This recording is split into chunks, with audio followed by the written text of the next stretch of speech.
Pamiarsa Pasar Umum Negara Pacang digelis merevitalisasi. Puni kemawinan Pasar Inucap katutup ring tanggal 21 Agustus war sekali tali 3 likur.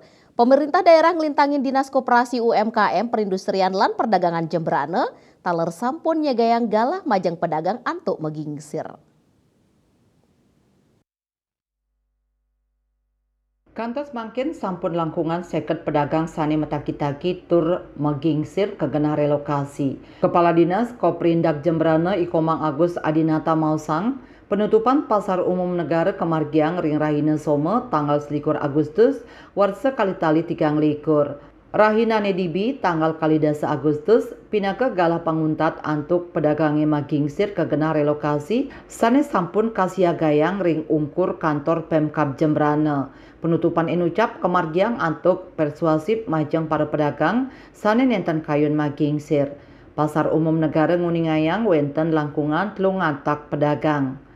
Pemerintah sampun mablik bagan sedurung wangunan pasar kabongkar. Revitalisasi puangunan Pasar Umum Negara kepastikayang kemargiang warsane mangkin.